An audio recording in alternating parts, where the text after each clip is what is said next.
Fala galera, beleza? Chegando com mais um vídeo aqui para o canal e dessa vez nós vamos falar sobre química orgânica, mais precisamente sobre funções oxigenadas. Vamos definir o que é uma função oxigenada e também definir alguns grupos, algumas diferenças entre os grupos oxigenados, tá bom? Logo após a vinheta vamos começar a estudar sobre funções oxigenadas. Bora lá?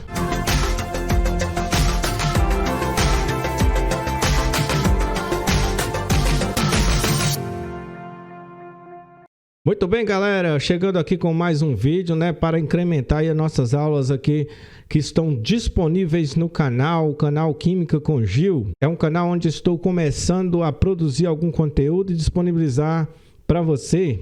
Você que precisa estudar, você que precisa rever conteúdo, né? Você que já passou pelo ensino médio, mas precisa rever algum tópico, algum conteúdo. Então fique à vontade aí. Tem alguns vídeos, né, nesse canal. Não são muitos, mas os que tem, eu acredito que possa dar um auxílio para você, tá bom? No mais, eu agradeço pelo apoio de todos. Você que vem já me acompanhando há um bom tempo. Você que está chegando agora, seja bem-vindo. E vamos nessa. Funções oxigenadas. O que é uma função oxigenada? O nome já diz, né? Função oxigenada é um grupo de compostos orgânicos onde nós temos a presença do oxigênio. Primeiro grupo orgânico que estuda no ensino médio seria os hidrocarbonetos, que são aqueles compostos que possuem apenas carbono e hidrogênio, que não é o foco de estudo da gente hoje, né? Os hidrocarbonetos, só para você saber, eles contêm apenas carbono e hidrogênio. Tá? Então é o primeiro grupo orgânico que você estuda aí. Mas o nosso estudo de hoje vai falar sobre funções oxigenadas. Que além do carbono e hidrogênio, quem é que vai chegar? O oxigênio. Tá? Então grupos oxigenados, eles contêm o oxigênio somado aí com carbono e hidrogênio. Então quais são os grupos oxigenados que nós temos? Nós temos o álcool, tá? Aqui, ó, o álcool. Para ser um álcool, nós precisamos de uma hidroxila ligada a carbonos saturados. O que seria um carbono saturado? Aquele carbono que só tem uma ligação, né? Entre carbonos só há um tipo de ligação, a ligação simples. Então, quando você tem a presença dessa hidroxila ligada a um carbono saturado, nós temos a função álcool, ok? Depois do álcool, nós temos quem? Enóis. O que caracteriza um enol? A hidroxila também, tá? Temos aqui a hidroxila. Porém, essa hidroxila está ligada em carbono insaturado, ou seja, carbono com dupla ligação. Então, tem um enol. Nós temos também os sais orgânicos, os sais de ácido carboxílicos. Qual a estrutura de um sal orgânico? C dupla O com sinal negativo, e esse M aqui, galera, é um metal, tá? Um metal ligado, tá? Geralmente nós vamos ter o sódio, o sabão, por exemplo, nós temos o sódio ligado. Esse sódio ele vem da dissociação da soda cáustica, né? Então o sódio ele vai entrar aqui, ó, no oxigênio, formando, por exemplo, uma estrutura assim, ó. Aqui eu vou ter o oxigênio e aqui eu vou ter o sódio, proveniente da soda cáustica, né? Então, essa estrutura é característica de um sal, tá? Um sal orgânico, beleza? Seguindo aí com as nossas funções oxigenadas, tá? Lembrando que esse mapa mental aqui, ele traz uma visão geral dos grupos oxigenados que são estudados, né, detalhadamente aí no decorrer do ano. Eu tenho o fenol. O que o fenol possui? Também possui a hidroxila. Porém, essa hidroxila está ligada em um anel aromático. Quando a hidroxila está ligada em um anel aromático, nós temos o fenol, tá? Então, compostos oxigenados que possuem hidroxila: álcool, enol e fenol. Aí você, aluno, tem que prestar atenção em que a hidroxila está ligada. Se ela estiver ligada em carbonos saturados, nós temos álcool, função álcool. Se ela estiver ligada em carbonos insaturados, nós temos uma função enol. E se ela estiver ligada em aromático, nós temos a função fenol. Seguindo aí com as nossas funções, tá? Nós temos aldeídos. Os aldeídos eu tenho o quê? Eu tenho uma chamada carbonila. O que é uma carbonila? C-O. Só que essa C-O aqui, ó, no aldeído, ela está na extremidade de uma cadeia carbônica. Então, tendo a carbonila na extremidade de uma cadeia, eu tenho a função aldeído.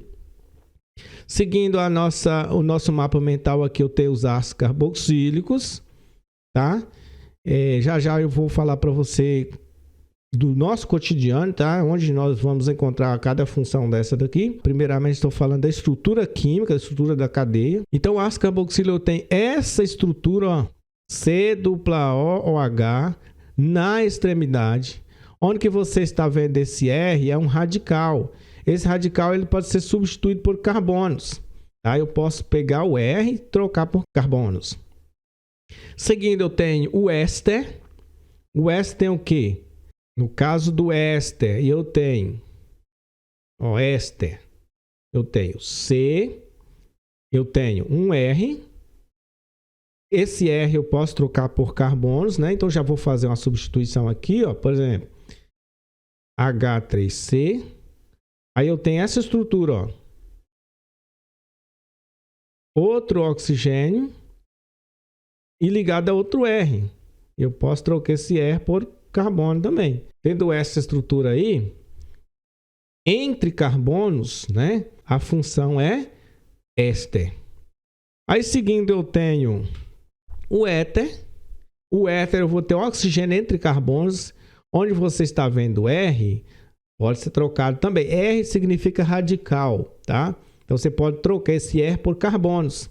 Poderia fazer, ó, CH3 ou H3C, trocando os R's aí por carbono, tá? Então eu teria aí um éter. Éster eu tenho COO e éster eu tenho apenas um heteroátomo.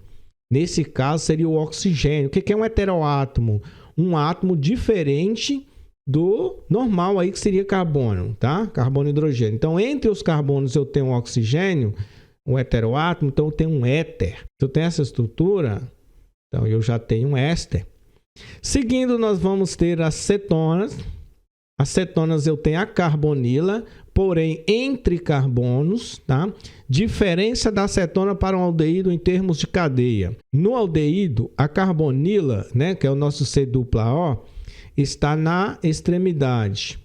Já nas cetonas, a C-O está entre carbonos. Beleza, galera? Então, rapidamente, são essas as estruturas oxigenadas que nós temos para estudar.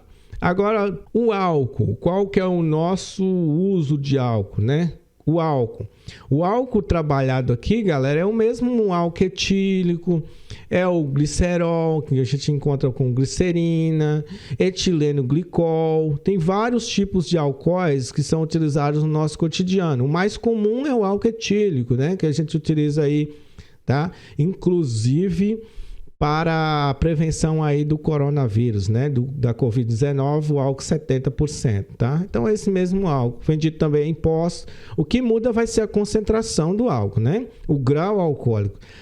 Temos álcool 70, álcool 92, e assim por diante. Mas é o mesmo álcool etílico proveniente aí de cana-de-açúcar, beterraba. No caso do Brasil, é mais cana-de-açúcar, tá? Os enóis são substâncias instáveis, então praticamente elas não ficam assim, né? Elas vão virar uma acetona ou viram um aldeído. Eu digo para vocês que a cadeia de enol é um composto intermediário para chegarmos em uma acetona e um aldeído. Sais orgânicos, né? Eu até coloquei aqui o desenho de um sabão. Os principais sais orgânicos que nós utilizamos no nosso cotidiano são o sabão. O fenol são antissépticos, tá? Na sua maioria são antissépticos. Eu coloquei aqui um exemplo, né, da creolina. Nós temos todo esse grupo aí de cresóis, mas não é só isso, tá? O fenol pode ser também utilizado aí para a fabricação de pomadas contra queimaduras, enfim, a indústria utiliza o fenol aí para diversos compostos, fabricação de diversos compostos. O aldeído é um conservante, tá? principalmente o formol aí. Nós conhecemos o formaldeído, o formol, que é um conservante. Tem vários outros aldeídos de cadeias mais longas, né? Nós temos, por exemplo, alguns aromas que são características dos aldeídos, né? De canela, de aroma de limão, enfim. Ácidos carboxílicos, né? Que dá a sensação de azedo para algumas frutas cítricas, né? São ácidos carboxílicos. Nós temos, por exemplo, os insetos no seu sistema de defesa. Eles possuem um ácido, tá? Que é um ácido carboxílico. Por exemplo, formigas, abelhas, elas no seu sistema de defesa produzem aí um ácido carboxílico, tá? Os ésteres são sabores artificiais. Por exemplo, sabor artificial de abacaxi, sabor artificial de banana. São ésteres, tá? A indústria ela consegue repetir um sabor natural. Ela consegue mapear um sabor natural e produzi-lo em laboratório, né? Por exemplo, você vai pegar lá um refresco, está escrito sabor artificial de uva. É um éster, é um sabor feito em laboratório. Os éteres são solventes também, né? Nós temos aqui um éter, são solventes, e as cetonas. Cetonas também são solventes. A acetona é uma cetona muito conhecida, tá? Eu tenho acetona. O que é uma acetona? É um removedor, principalmente removedor de esmalte, certo? Faz parte do grupo das cetonas. Tá? Então, eu não tenho só acetona, eu tenho cetonas e dentro do grupo de cetonas eu tenho acetona, tá? Que é um removedor, principalmente removedor de esmalte. Dei aqui um panorama geral sobre as funções oxigenadas e com o decorrer do tempo a gente vai estudando ou eu vou postando vídeos detalhados de cada função, como nomear uma função, como nomear uma cadeia de álcool, como nomear uma cadeia de enol e assim por diante, tá? O que você, enquanto aluno, tem que prestar bem atenção é na estrutura, tá?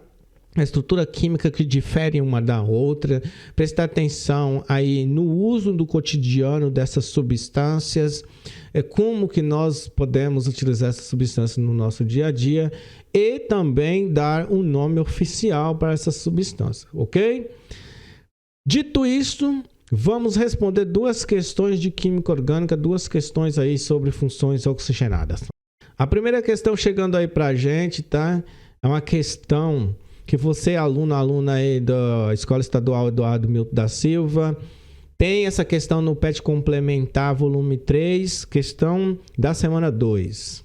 E você que não é meu aluno, ou ainda não é meu aluno, ou já foi meu aluno, ou é simplesmente um dos meus inscritos aí, que eu fico muito honrado de ter você como inscrito no canal, vai ajudar também, soma de conhecimento, nunca é demais, tá? Fique à vontade para perguntar, fique à vontade para curtir os meus vídeos, fique à vontade aí para usar o conteúdo para tirar as suas dúvidas. Beleza? Então, questão 1, vamos respondê-la. Em derramamentos de óleo no mar, os produtos conhecidos como dispersantes são usados para reduzir a tensão superficial do petróleo derramado, permitindo que o vento e as ondas quebrem a mancha em gotículas microscópicas. Estas são dispersadas pela água do mar antes que a mancha de petróleo atinja a costa. Na tentativa de fazer uma reprodução do efeito desse produto em casa, um estudante prepara um recipiente contendo água e gotas de óleo de soja. Há disponível apenas azeite, vinagre, detergente, água sanitária e sal de cozinha. Qual dos materiais disponíveis provoca uma ação semelhante à situação descrita? Nós sabemos que por conta de polaridade, a água ela não mistura com óleo, porque a água é uma substância polar e o óleo é uma substância apolar, assim como o petróleo. Por isso que o estudante utilizou aí o óleo de soja, porque tem a mesma polaridade do petróleo, ou seja, ambos são apolares. E aí esse dispersante, o que ele vai fazer? Ele vai reduzir essa tensão superficial aí do óleo, né? Permitindo que há uma quebra dessas gotículas de gordura, fazendo com que essas gotículas de gordura, essa parte de gordura, né, tanto do óleo como do petróleo, também é um óleo, né, sejam dispersadas pela água, né, pela água do mar, e no caso do aluno, pela água que ele utilizou aí no seu experimento. Então, qual dos materiais que eu vou misturar aí que vai ajudar a quebrar quebrar essa tensão superficial do óleo, né? Facilitando essa união da água com o óleo, vamos dizer assim. Nós precisamos de uma substância que tenha capacidade de interagir com a molécula de água, que é polar. E essa substância também tem que ter capacidade para interagir com a molécula de óleo ao mesmo tempo. Azeite poderia ser? Não. Vinagre poderia ser? Não. Vinagre é um ácido, então não vai interagir com a água, ele pode interagir, mas ele não vai facilitar a quebra da gordura. Qual dessas aqui que você tem até em casa, né, que vai ajudar essa quebra de gotículas de gordura? O detergente, né, galera? Então, nós temos aqui a letra C, que é um detergente. Água sanitária não e sal de cozinha não. Tá? Então, sabão e detergentes, eles possuem essas duas funções. Eles interagem tanto com gordura como com a água. Então, isso facilita o arrasto, facilita a quebra da tensão superficial. Beleza? Então, como é que o detergente, né, que nós escolhemos aqui como uma substância capaz de interagir com o óleo e com a água, lá no caso do experimento, como o detergente vai interagir? Veja bem, nós temos aqui duas moléculas, né? Detergente biodegradável e detergente não biodegradável. Você está percebendo a diferença? Qual que é a diferença de um para o outro? Detergentes biodegradáveis, eles não são ramificados. Os não biodegradáveis, ou seja, que não degrada por bactérias, por seres vivos, eles são ramificados. Eles têm uma estrutura de carbono, né, espalhado, ó. Isso aqui são carbonos, ó. Certo? Então, isso é um detergente não degradado por seres vivos.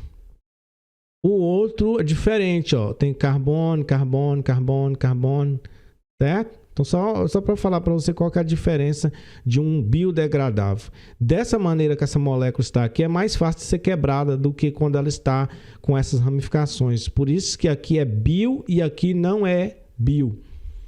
Tá, como que seria essa interação aí das gotas de óleo de soja e a água?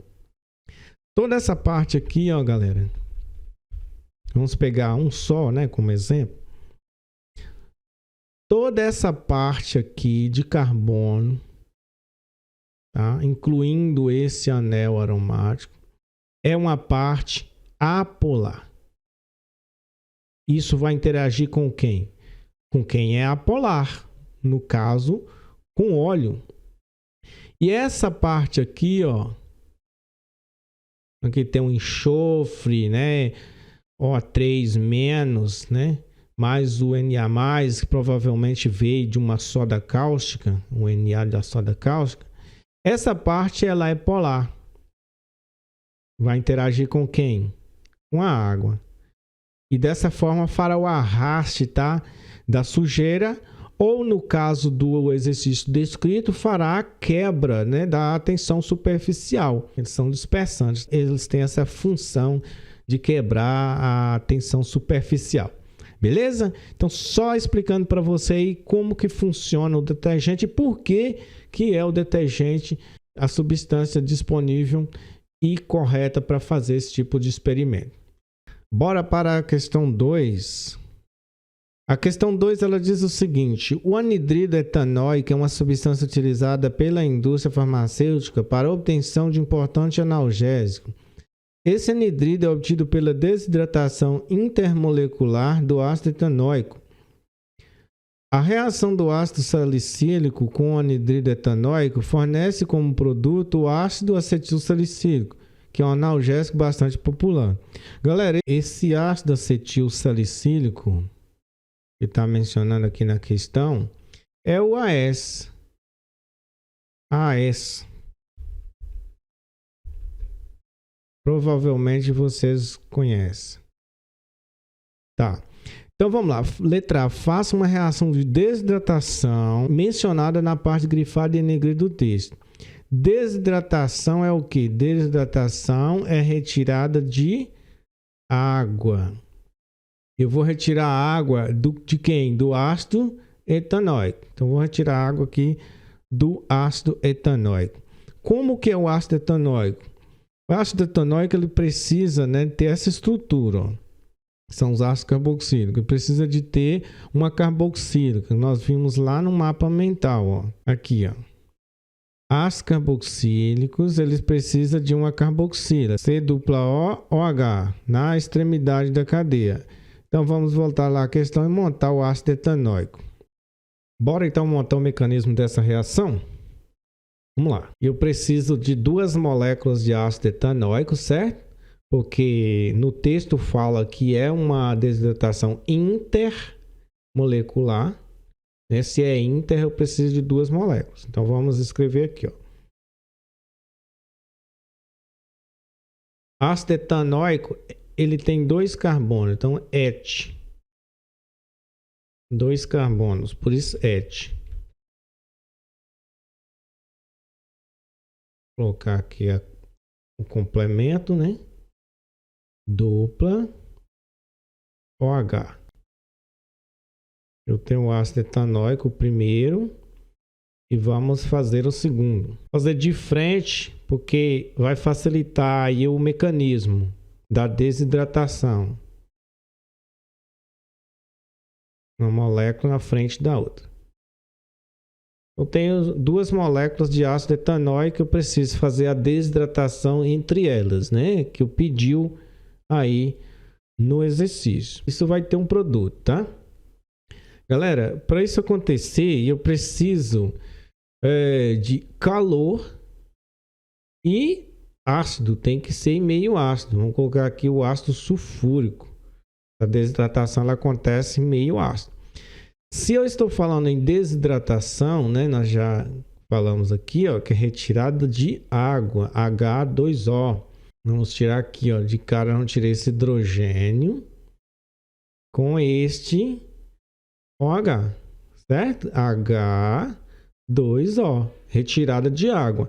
E aí nós vamos ter um produto. O produto tem que ser um anidrido, né? Então o nosso produto vai ser, ó, copiar o que resta, exceto o que está circulado. H3C, C-O, aí sobrou um O lá, né? O, aí a gente vai saltar essa parte que está circulada e continuar. É na frente, ó. C-O, CH3. Pronto. Aqui eu tenho a produção de um anidrido. Por que eu sei que é um anidrido? Porque eu tenho C-O, O e C-O. Eu tenho 2 C-O, ou seja, 2 carbonilas. Então aqui eu tenho o anidrido acético, ou conhecido como anidrido etanóico, né? Que é o que está mencionado aqui acima, ó.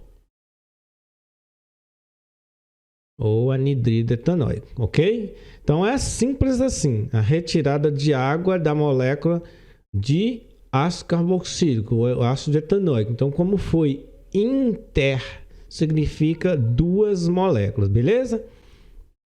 Então, era assim que a resposta da questão era dessa forma que deveríamos ter. Então, aqui eu tenho ácido acético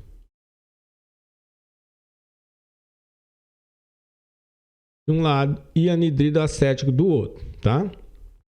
Esse anidrido, ele vai reagir aí, né? A reação do ácido salicílico com o anidrido etanóico vai formar o que nós conhecemos como AS, né? O ácido acetil salicílico.